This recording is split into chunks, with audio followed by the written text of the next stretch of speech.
Yeah, I was gonna talk about the so-called Cape Colourds. Cape Colourds have no idea how did the word Cape Colourds came to existence. There is nothing called Cape Colourds. Cape Colourds are actually children of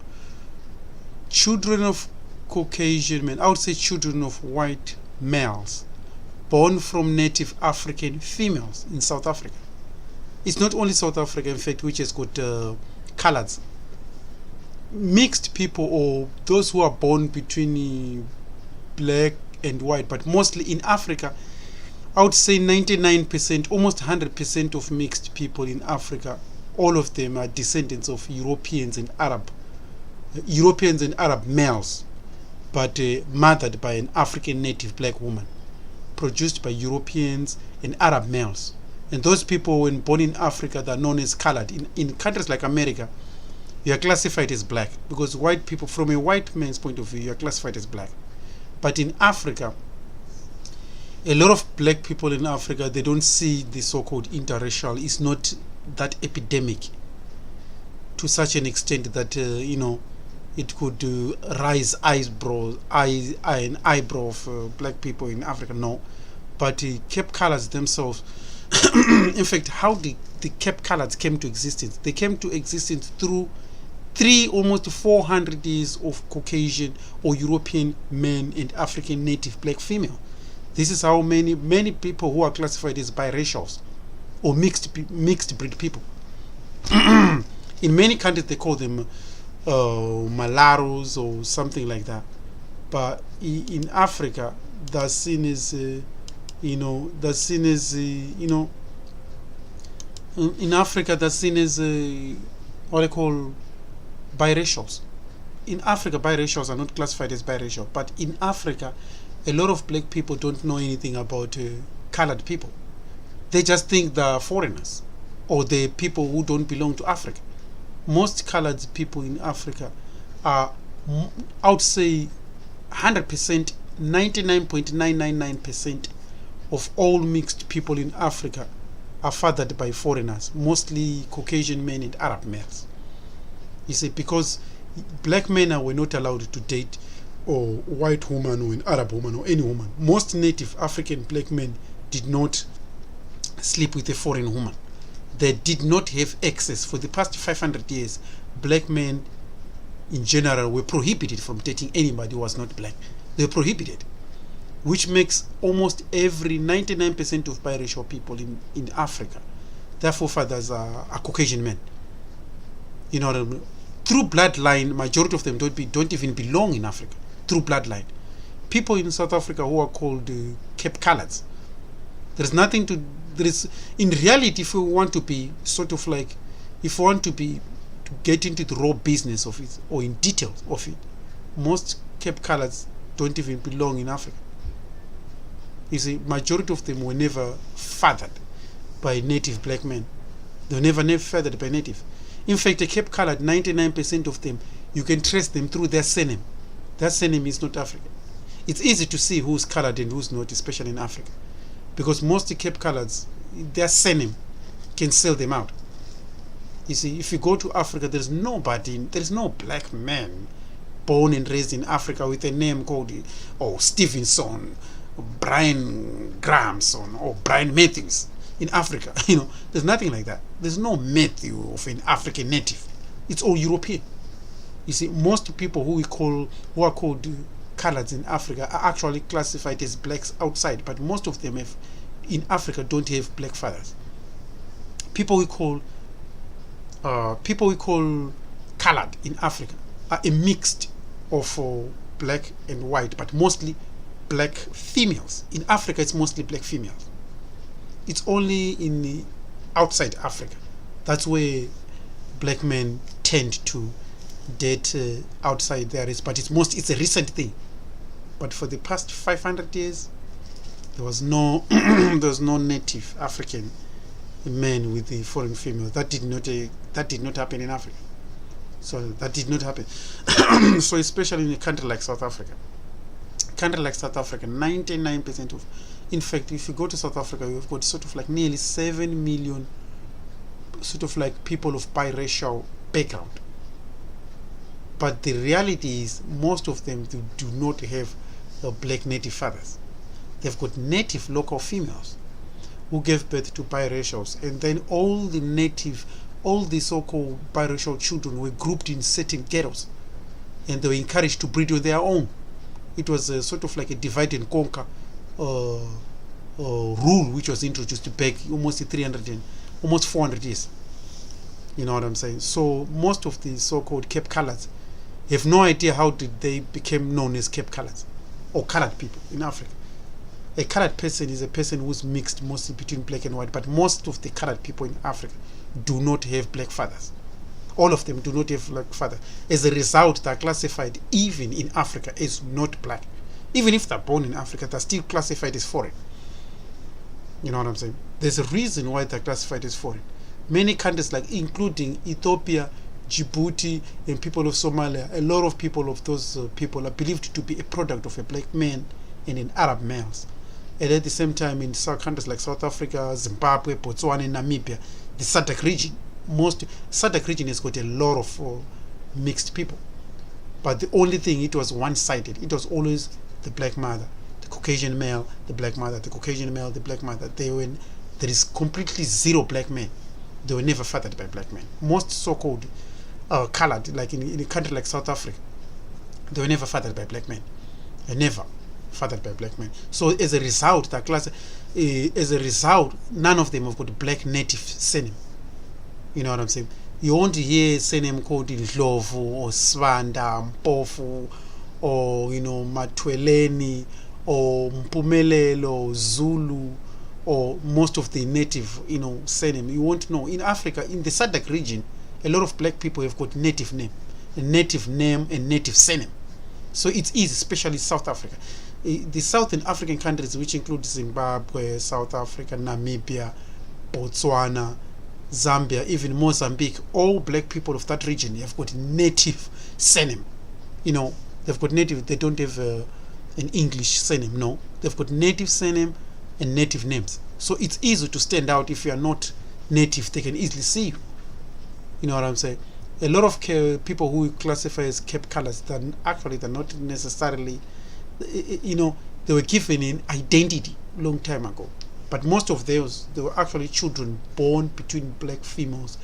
But because during the so-called apartheid, which was a government of the racist government at that time, which was known as apartheid, every child was born between Caucasian men and black women was removed at birth.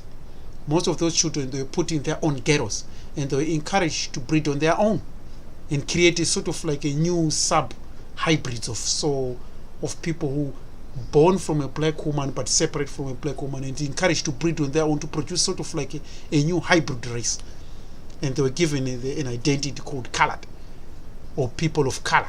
They were not classified as black, but they were produced by black women, removed from black women at birth, given their own sort of like ghettos to breed. They were encouraged to breed on their own, or breed with the European, or breed on their own, or breed with they were encouraged. It was like all the Malaros or biracial people were encouraged to breed on their own, or breed with the people of called Arabs, Asian, and Indians who were imported during colonization of Africa. They were imported to come and work as slaves in South Africa.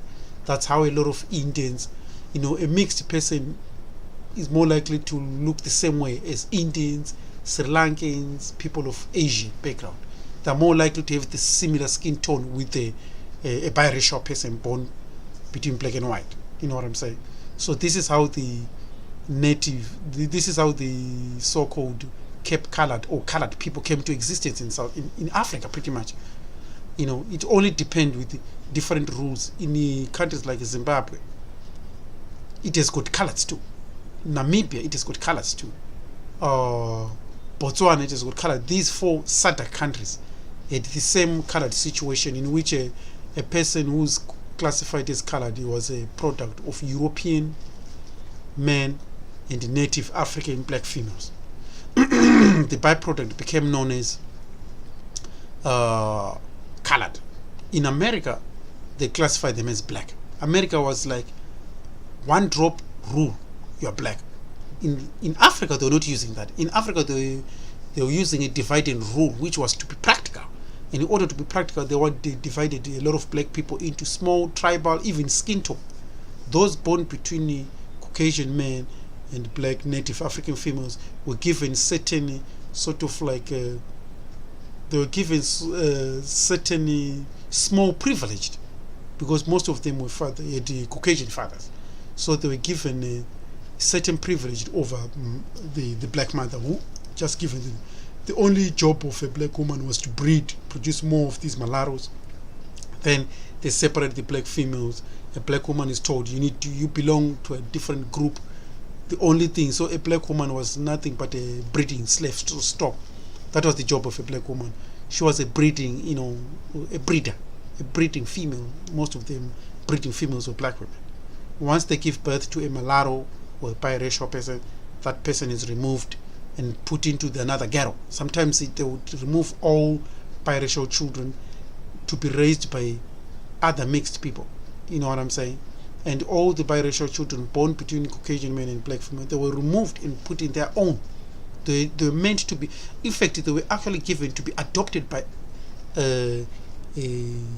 people who are classified as Indians or other mixed breed people. They were seen as they have to breed within mixed breed people, must breed on their own, on black people on their own. So all black women who were giving birth to mixed children or biracial children, they were removed at birth and then put in their own ghettos for them to breed on their own to produce a new hybrid group. Most of them, their mothers were black, almost 99%. But because they had 400 years to practice this divide and rule conquer in South Africa, so it meant all the colored people were removed from their black native African mothers, and then they were put in their own ghettos in the South African Cape Town and other provinces in South Africa, in which all the mixed breed people were encouraged to breed on their own, and they were given their identity, and they were classified as, you are better than your black mothers who gave birth to you, so we are going to give you some small privileges. So most of the colored people grew up with that mentality that they were better than black people, because most of that time, the majority of that time, they had white Caucasian fathers and black female fathers. So they grew up watching the black females being kicked, pretty much treated like shit and pushed into different zones. As a result, so the so-called Cape Coloureds grew up with a mentality that they were superior to black. But in Africa, most of the so-called Cape Coloureds are not seen as anything. Most black people in Africa, culturally, most black people in Africa are natives. And so they regard anyone who's not pure black as a foreign, or people who don't matter, pretty much people who are not a big deal. In Africa, if you are not black or native, if you don't look real black, you're seen as sort of like not real. Your roots are not connected to the land, so you're seen as pretty much a foreigner or someone who doesn't belong here. You see, a lot of people like or people who classified Malaros or Mularo or biracials in Africa, they're seen as pretty much similar to foreigners. Unless they're fathered by black men. Only the person who's fathered by black men in Africa is the only Malaro who are respected, like Obama. Obama is seen as, because his roots is connected to Africa.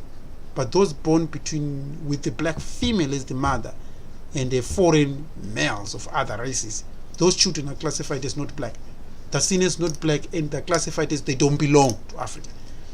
You see what I'm saying? Because you're not going to take those children and give them land in Africa, and then you ask their surname, and their surname is like, oh, my name is Jefferson, or Grahamson, names which are foreign, or Europe or something like that. It's not going to work in native Africa. It's not going to work. So many native Africans never respected them. They always see them as the other, sort of like people who don't even matter. Colored people were produced mostly through the divide and conquer.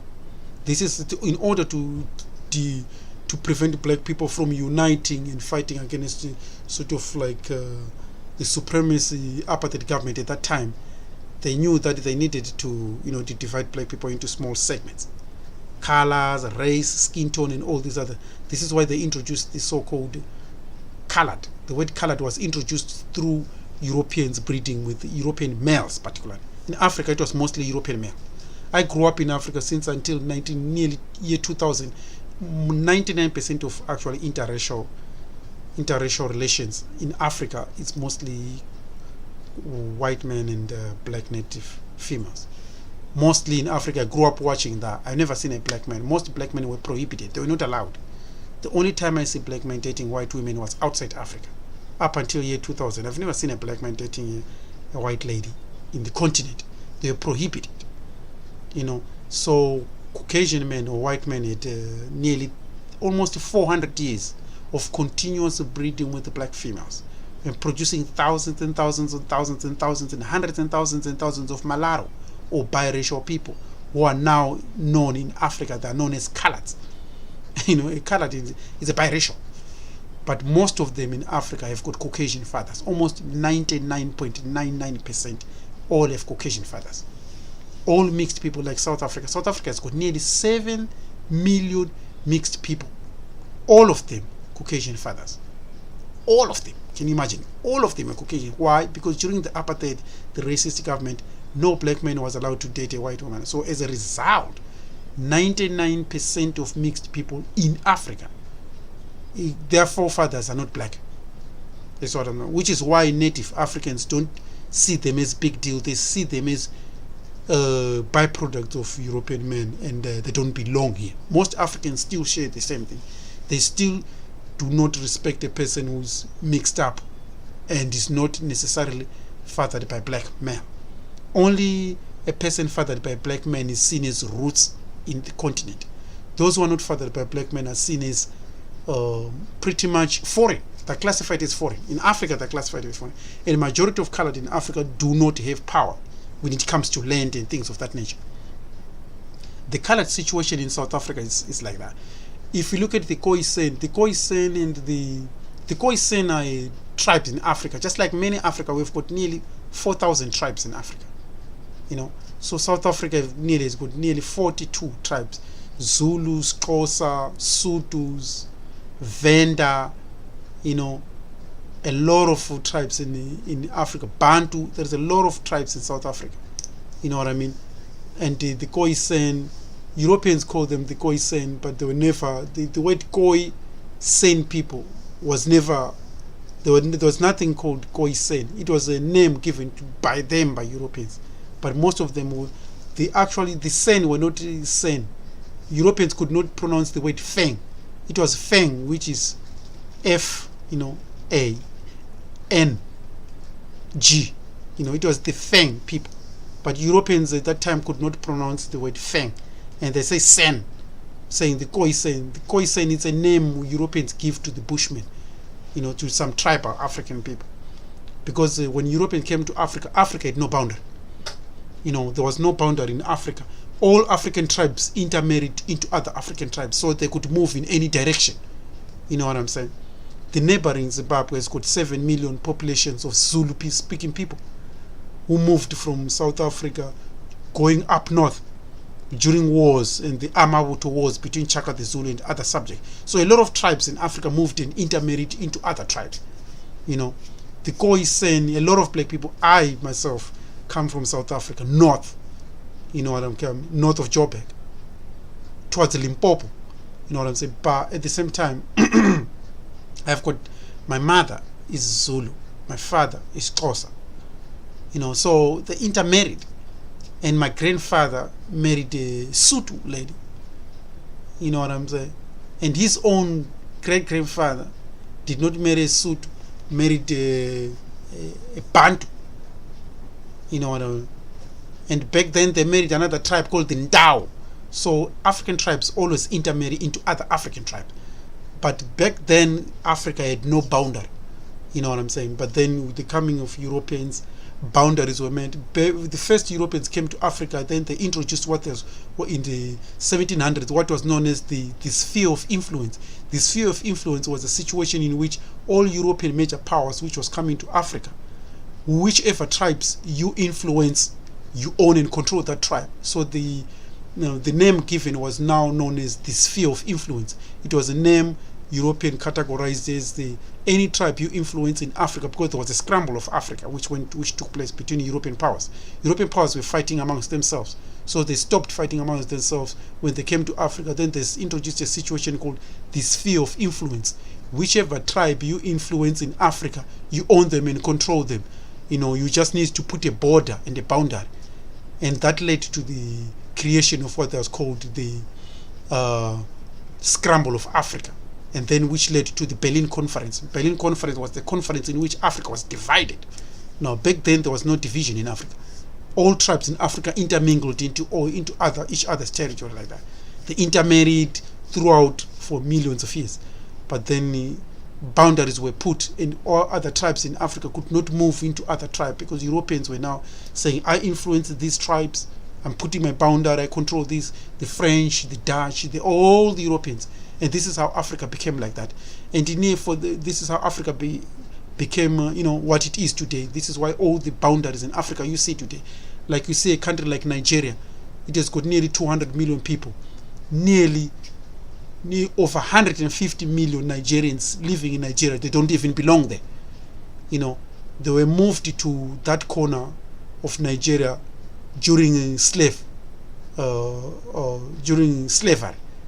Most of them, they were to be shipped through Ghana. That is why they congregated in countries like West Africa, in Nigeria, where they were supposed to be shipped out through Nigeria towards Ghana, where there was slave ports where they were shipped out. This is why Nigeria has got the highest population in Africa. It doesn't necessarily mean every Nigerian belong there. Majority of them belong to the countries close to Nigeria.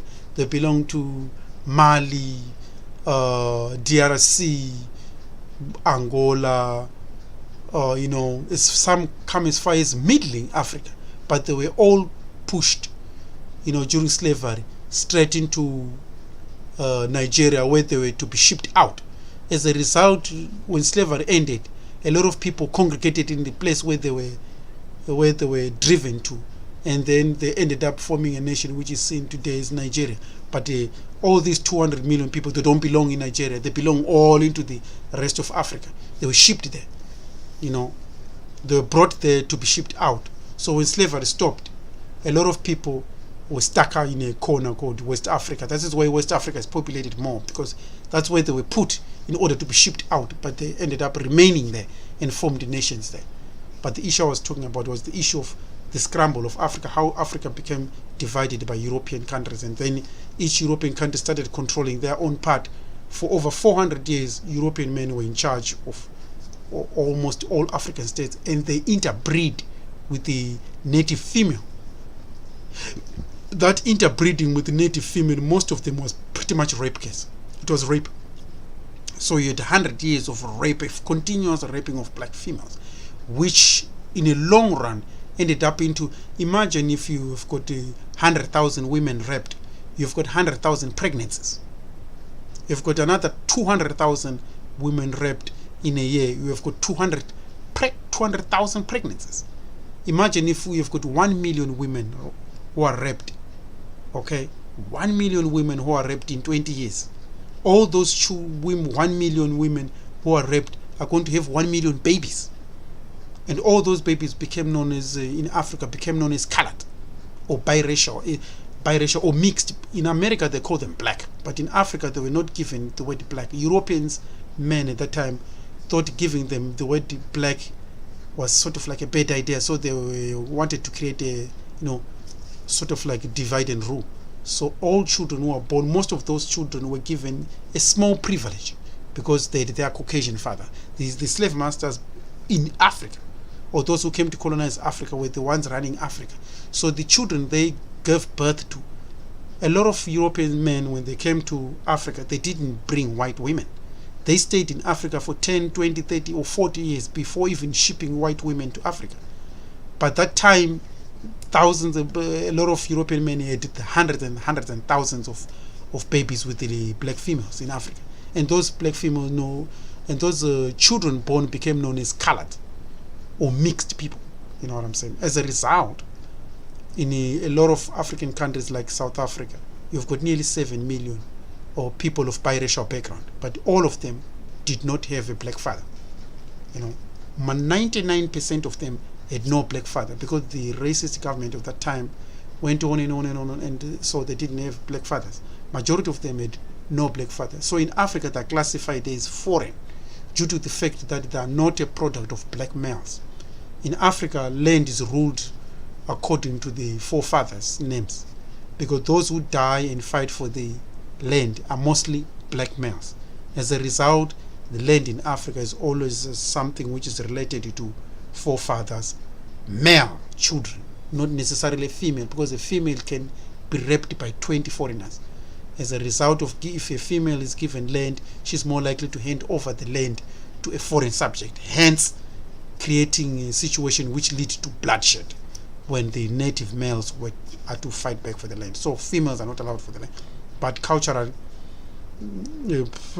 children born between black females and Caucasian men became known as Colourds in Africa. This is why in America they operated a so-called one-drop rule, which again, most of the children born were also from a black woman. Most of them were born from Caucasian fathers or white fathers.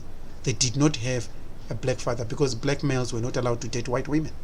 So you can tell that for the past 350 to almost 400 years in Africa, 99% of children born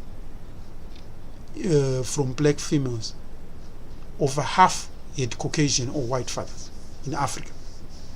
So a lot of them had white fathers. This is why, but because what was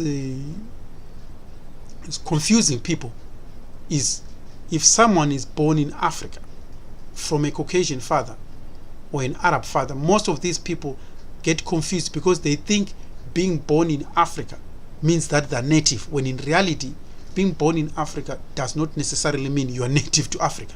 You could be born with a foreign father, which is what took place in many countries like South Africa, Zimbabwe, Namibia, Botswana, and Mozambique. All these countries, a lot of children born between black females and foreign men, they were not necessarily children belonging to Africa. They were not natives in Africa. Many people get confused if they're born in Africa. They get confused, just like Arabs in North Africa, they're not natives to that land. Being born in the continent does not necessarily mean you are a native. You know what I'm saying? You could be born from foreign males. Any man passing through Africa can sleep with a black woman and impregnate a black woman and pass through Africa. You saw them live a pregnancy and then pass through, go on. So because of being born in Africa does not make people native to Africa. It's the same thing of Ethiopians, Somalians, and people of Djibouti. Most of their people, their fathers, when the Arabs came north, they drove African people south. As such, in the process, they mingled with the black female tribes, and they captured millions of black women and raped millions of black women. With the pregnancy, black women were to give birth in the land in which they were captured. And the children, as the children grow up and the black mother died, they left the new hybrids people, which led to the formation of a country called Ethiopia, Somalia, and Eritrea and Djibouti. Most of those people of those background are not necessarily native. Even you can take their DNA, you can see they come from Arab, their forefathers. If you take an Ethiopian DNA, you'd see DNA of Turkey, Arab, Afghanistan, Saudi Arabia. You see, a product of who was impregnating black women at the time. So according to South Africa, the issue I was trying to discuss was the issue of South Africa. Okay, a lot of Cape Colourd, this is how Cape Colourd became known as coloured, or people of mixed group became as coloured. Those of Indian, Sri Lankan, Pakistan, and all these other Asians who are now living in Africa, those ones have got similar skin tone with the people who are mixed, which is why an Indian is not classified in Africa as a coloured or whatever. Indians from India or other people, that's seen as just Indian. Okay, a coloured is just a person who was named pretty much after black females and European men, and the word coloured became known as, it was the name to identify the offspring of the biracial children. You know what I'm saying? So to remove the confusion, all the Colourds in South Africa, most of your forefathers were Caucasian men. They gave you a bit of some privilege. The reason for giving you such a small privilege against the native black people like me, I'm native in Africa, you know what I'm saying? But because you were given that privilege, most of that privilege was given and taught to you so that you keep it and maintain it, so that you protect the wealth of the sort of like Europeans. This is why a lot of Coloured people did not support and don't support any black issues in Africa. This is why a lot of black people in Africa generally don't like what they call Coloured people in Africa. They don't like them because 99% of black people in Africa believe that Coloured people born in Africa are nothing but sellouts. All of them are sellouts. They were born like that. They were all sellouts. They were designed like that. They were born for a specific mission to keep the wealth of the Europeans who had come and bred with black women. They were born to protect the wealth of their European forefathers. They were nothing to do with the black people. Now, most black people are extremely suspicious of Coloured people. They don't like them because they know deep down why these Coloureds were designed from the beginning. They were never for us. Majority of them were always the natural sellouts. You know what I'm saying? In Africa, most black people are very suspicious of a Coloured person because Coloured people, even a lot of Coloured people, didn't even want Nelson Mandela to be released. They didn't even want Nelson Mandela to be released. Why? Because they believe he was going to disturb the wealth, the distribution and the wealth, because most Coloured people were given some privileges.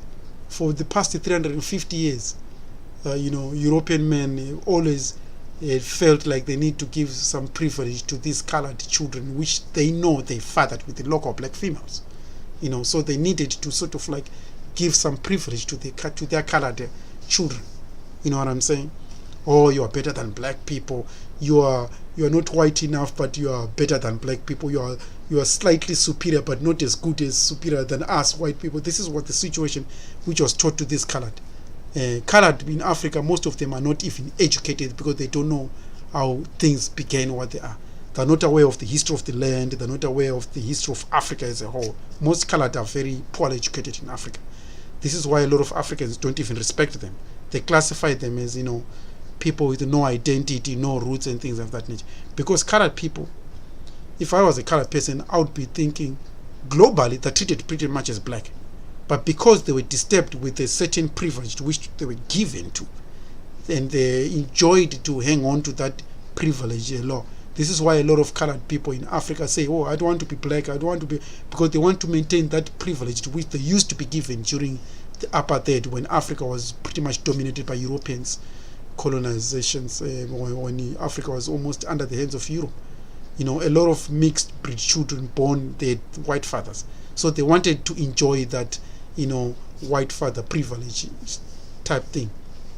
And as a result, they didn't want to be associated with black people. And many black people, in a long run, developed the resentment of not wanting a Coloured person. This is why in Africa, a lot of Coloured people are not even respected in Africa. They're not respected because most black people know why they were produced. What mission do they play in the society? It's very negative towards black people. They're only good for European and to dilute and, pretty much to act as a buffer zone between black and white. But other than that, Coloured people are pretty much a problem in Africa. They're not necessarily, because most of them, it's like a black person who's anti-black. That is a Coloured. A Coloured is similar to a black person who's anti-black. You see, Europeans treat Coloured people as black, but because these Coloured people were given certain privilege, a small percentage of privilege, they wanted to enjoy and hang on to that privilege. And so for them to lose that Coloured or biracial stigma or status, they didn't want to lose that biracial status because they enjoyed that for almost 350 to almost 400 years of enjoying that mentality that I'm better than a black mother who gave birth to me.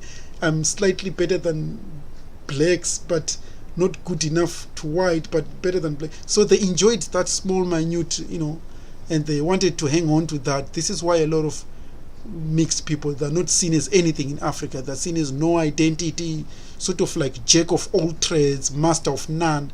They master nothing. They're jack of all trades. They just, like wind, you know what I mean? So as a result, this is why you see a lot of colored people that are not respected. This is the situation I wanted to express of colored people. How colored people became known as colored. But in Africa, all the so-called colored people in Africa, in America, they are classified as blacks because they're just black people. They're black people with a certain mentality, but black people who were produced for specific different missions. As a result, they still suffer from that mentality.